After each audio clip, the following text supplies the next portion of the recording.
Olá, sejam muito bem-vindos a mais uma aula do nosso curso de instrumentação em endurologia. Eu sou Ulisses Albuquerque, urologista, e agora nós vamos falar um pouquinho mais sobre litíase urinária, talvez uma das cirurgias mais comuns dentro da endurologia. Os cálculos renais, bem conhecidos como uma das piores dores que o homem pode sentir. Uma dor que pode ser acompanhada de hematúria, de infecção urinária, aquela dor que vem nas costas e irradia para frente, a famosa cólica nefrética. Os cálculos renais já são velhos conhecidos. Há até relatos de múmias com cálculos renais. Em 1500 e pouco, Ambroise Paré já descrevia os sintomas que um cálculo ureteral pode causar. É uma doença muito comum, com mais de 10% dos homens e cerca de 5 a 6% das mulheres apresentando algum cálculo durante a sua vida, principalmente entre os 20 e 40 anos. Aqueles pacientes que no exame de imagem qualquer viram cálculo renal e estão assintomáticos, 3 anos depois metade deles continua assintomático, já a outra metade pode ter esse quadro, a famosa cólica nefrética. Metade deles, um quarto dos pacientes, vai conseguir eliminar e o outro quarto vai precisar de intervenção cirúrgica. Uma outra coisa muito importante é a taxa de recidiva, que é altíssima, podendo chegar a 50% dos pacientes que já tiveram cálculo podem desenvolver um novo cálculo em até 10 anos. Como se forma o cálculo? Aí a gente vai ter, lembra como se você tivesse um copo d'água e coloca 2 colheres de açúcar. Todo esse açúcar se dissolve. Já se você colocar essa mesma quantidade de açúcar em só um copinho de café d'água, vai precipitar lá no fundo. Então é mais ou menos parecida essa questão físico-química da supersaturação. A nucleação pode ser homogênea, heterogênea, o crescimento e agregação do cristal. O que forma esse cálculo? De que é esse cálculo? Mais comuns são de oxalato de cálcio e ácido úrico, mas há várias outras formas de cálculo. O quadro clínico é uma dor, a famosa cólica nefrética em região lombar com irradiação para flanco fossílica e pode irradiar até mesmo para testículos ou grandes lábios, naqueles casos principalmente do cálculo já lá embaixo no ureter distal. Ela não tem relação com repouso ou com atividade, tanto faz estar em pé, deitado, de cabeça para baixo, dói. Pode, principalmente aqueles cálculos que já estão lá embaixo do ureter ou dentro da bexiga, pode dar disúria ou até mesmo polassura, vontade de urinar mais frequentemente. Como ele pode machucar as vias urinárias, pode dar uma hematúria. Nos exames laboratoriais, tanto a gente pode ver a hematúria como a leucocitúria, que pode ser aqueles leucócitos só da inflamação ou até mesmo de uma infecção. O diagnóstico do cálculo ele é feito através do exame radiológico. Pode ser um ultrassom ou pode ser um raio-x, uma urografia, uma tomografia. E aqui a gente vê esse pontinho branco, que é esse cálculo, logo abaixo da saída do rim. O tratamento da crise ele pode ser feito com antiespasmódicos, como é o caso da iosina ou escopolamina, que é o princípio ativo do Buscopan e de vários outros. Analgésicos comuns, como dipirona, paracetamol. O Buscopan composto, por exemplo, ele é a escopolamina com dipirona. Opiáceos, como o tramal, como a famosa morfina ou dolantina. E em alguns casos também a gente pode fazer a terapia expulsiva, principalmente com a tansulosina, naqueles casos de ureter distal, sem infecção, sem alteração de função renal e com dor controlada, a gente pode tentar. Se você tem um cálculo com menos de 4 milímetros, você tem uma chance muito alta de eliminação espontânea. Já se os cálculos eles têm mais de 6 milímetros, essa chance é bem menor. O tratamento definitivo, então, ele pode ser expectante, esperar que o paciente elimine o cálculo, não é incomum nos cálculos pequenos. Tratamento clínico, como a gente já falou, que pode ser dado essa terapia expulsiva, pode ser dado medicamentos para dissolução do cálculo, a litotripsia extracorpórea por choque de ondas, a LECO, a uretero-renolitotripsia, a percutânea, videocirurgia, cirurgia aberta, ou nos casos que cursa com exclusão renal, a nefrectomia. A litotripsia extracorpórea, ela é com esse aparelho que vocês veem. Então, nesse aparelho, o paciente ele é posicionado e através ou de raio-x ou de ultrassom, o cálculo é localizado e colocado na posição que a gente chama de foco. Então, ele é colocado no foco do aparelho, que é onde as ondas vão convergir. Essas ondas elas vão causar erosão, fragmentação e até mesmo um estraçalhamento por compressão do cálculo. Então, depois do cálculo ser bem localizado, a bolha de água ela é enchida embaixo do paciente e as ondas são disparadas. Com esse disparo dessas ondas, cerca de 2.500 a 4.000 tiros ou choques por vez, há a quebra do cálculo, mas a eliminação dos fragmentos vai se dar nos dias subsequentes, principalmente com a ingesta de grande quantidade de água. A cirurgia endoscópica retrógrada, que na maioria das vezes é a uretero-renolitotripsia, ela tem uma altíssima chance de sucesso, principalmente para a ureter inferior. É um modo pouco invasivo que promove a remoção completa do cálculo com menor internação e o retorno precoce às atividades. Então, a uretero-renolitotripsia, os passos a gente vai ver nesse esquema. Então, lubrifica a uretra, faz uma cistoscopia e coloca o fio guia, que é esse que vocês estão vendo aí em cima, tá, através do ureter. Então você vai subir no ureter, na maioria das vezes nesse caso aí com o uretero rígido, até visualizar o cálculo. Visualizou o cálculo, a gente vai quebrá-lo. Pode ser com o balístico, é esse que você está vendo, tá? Que ele vai fragmentando o cálculo com essa fonte de energia balística. É o mais popular, principalmente pelo custo, é um custo baixo e uma manutenção fácil também. Então, o cálculo ele é quebrado, tanto pode ser quebrado com o balístico como com o laser. O laser, como vocês viram na aula, ele tem tanto o modo fragmentação como ele tem o modo pulverização. Vocês veem esses pontinhos brancos saindo? Isso aí é pó de pedra. Então você pode simplesmente transformar a pedra em fragmentos bem pequenininhos que não precisam nem ser removidos.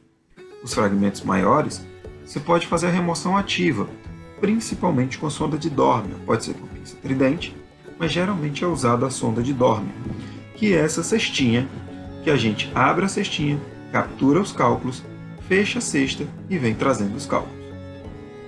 Na grande maioria dos procedimentos é deixado o catéter duplo J. O catéter duplo J ele tem por finalidade a drenagem da via urinária, enquanto você tem uma cicatrização segura do ureter. Então, é posicionado esse duplo J, ele tem esse nome porque ele faz duas voltas. Uma volta dentro do rim e a outra volta lá embaixo, dentro da bexiga. Na hora que você tira o fio guia do interior dele, ele faz a curvinha, ele já vem programado e por isso duplo J. Esse duplo J, ele precisa ser removido depois. Alguns eles já vêm com um fiozinho para uma remoção mais simples. Noutros, ele é removido através de uma cistoscopia e uma pinça. Você entra no interior da bexiga e faz a remoção ativa com a pinça. Então esses são os passos principais da uretero-renolitotripsia rígida. A cirurgia percutânea, como o próprio nome diz, é feita através da pele. Então você tem um primeiro tempo que você passa o catéter, um tempo igual como se fosse uma cistoscopia. Depois você faz a punção e passa o fio guia, a dilatação, até você conseguir introduzir o nefroscópio, introduzir o Amplatz e o nefroscópio através dele. Depois disso você faz a fragmentação, a retirada dos fragmentos e no final pode deixar uma sonda de nefrostomia.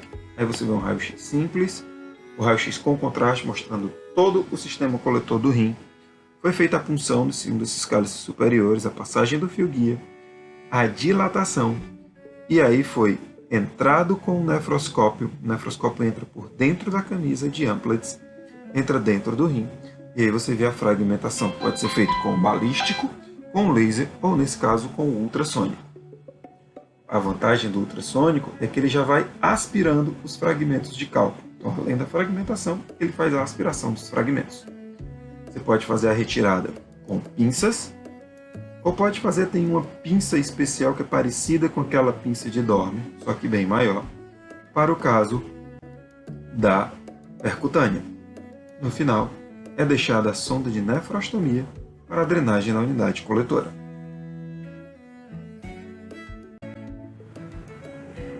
Para a cirurgia percutânea, nós vamos ter mais detalhes, é uma cirurgia cheia de detalhes. Então, o paciente, é interessante que ele tenha tomografia, uma cultura de urina prévia, hemograma, coagulograma, função renal e um termo de consentimento, sabendo dos riscos dessa cirurgia.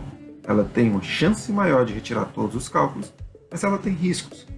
A rotina intraoperatória, então o paciente é colocado na posição de litotomia, é feita a cateterização do ureter, é feita a sondagem do paciente, então prossegue-se com a pielografia, com a ajuda do contraste e do intensificador de imagens. Isso também pode ser feito em alguns serviços com ultrassom. É feita a punção do cálice selecionado, a dilatação que pode ser com os dilatadores sequenciais ou dilatador de balão. Então, com esse acesso é colocado a bainha de Amplatz, é feito o acesso, entra-se com o nefroscópio, faz a litotripsia, no final, depois de retirar todos os fragmentos, geralmente se deixa uma sonda de nefroscopia. Importantíssimo para o instrumentador, checar todo o material. É muito material, é muita ligação de coisa. Você vai ter que ligar o nefroscópio, ligar o cistoscópio, vai ter que seguir como que está o ultrassônico, vendo se está tudo funcionando. O balístico, importante, você sempre tem um material de reserva, que ele pode quebrar tanto o ultrassônico como o balístico. A torre de vídeo, checar todas as conexões, a fonte de luz. É importante você ter um campo permeável para drenagem, para não dar hipotermia no paciente. E também tentar diminuir aquela quantidade de sujeira, meladeira na sala. A agulha de punção, toma muito cuidado, a agulha de punção ela tem que ser reta, não é aquela agulha biselada, que às vezes também é usada a agulha de Shiba. Os fios guias, catéter ureteral, os dilatadores, a bainha de Amplatz, nefroscópio, pinças. Muitas vezes o cirurgião gosta também de fazer coxins para melhor posicionar o paciente. Então confere com o cirurgião antes o que é que ele vai precisar e checa todo este material. No curso vai ser distribuído um checklist para várias cirurgias, entre elas a percutânea. Então bate esse checklist para não ter aquele corre-corre durante a cirurgia. Cirurgia aberta e cirurgia laparoscópica. A nefrolitotripsia anatrófica, nefrolitotomia anatrófica, na qual você racha o rim no meio, como tem nessa foto, igual como se fosse um pão de cachorro quente. Na verdade, você tem que primeiro fazer o clampeamento dos vasos para poder fazer a incisão na linha de Brodel, que é como se fosse uma linha vascular do rim, que é para sangrar menos e retira. Mas isso aí você vai ter prejuízo da função renal. É uma cirurgia que hoje em dia é cada vez menos feita, mas ela tem suas indicações, principalmente na falha da percutânea. A pielolitotomia videolaparoscópica, a ureterolitotomia videolaparoscópica, como essa sequência que foi feita toda a dissecção do rim, aberto o ureter, retirado o cálculo e depois esse ureter é rafiado. Principalmente naqueles casos em que o paciente ele tem a chamada estenose de Jupe e vai ser feita junto à pieloplastia, então é uma boa cirurgia. Nos pacientes que estão com exclusão da unidade por duplicidade, ou tem uma exclusão renal total, ou um quadro de infecção muito grave, pode ter que ser feita a retirada do rim, a nefrectomia total. Já cálculos de bexiga, que vai dar aquela dor suprapúbica, uma disúria, ou até mesmo aquele caso da urina interrompida, o paciente dá um primeiro jato, a urina trava, ele precisa esperar se mexer e urinar de novo. Então, diagnóstico com raio-x, ultrassom, tomografia ou até mesmo cistoscopia. Você tem que procurar qual foi a causa de formação daquele cálculo. Tá? O médico ele vai procurar isso. Muitas vezes o paciente ele pode ter uma estenose de uretra, uma próstata crescida, e isso vai ter que ser tratado e juntos ele vai formar outro cálculo. O tratamento pode ser com litotripsia, cirurgia aberta, percutânea, endoscópica. Como a gente falou, o risco de formação de novo cálculo é muito grande. É importante tentar descobrir o que é que está causando o cálculo naquele paciente. Então tem várias patologias clínicas que podem causar cálculo no paciente. Cada uma delas vai ter um tratamento com medicamento diferente. Mas o mais importante, água, água, água. Na média, seria você urinar 2 litros por dia. Para urinar 2 litros por dia, você vai ter que beber mais do que 2 litros d'água por dia. Pessoal, era isso que eu tinha para conversar. Tentei ser o mais sucinto possível para não ficar tão chata a aula, tanta informação, e na parte prática a gente discute mais cada um desses temas. Qualquer dúvida, pode nos mandar. Um abraço, ótimo curso!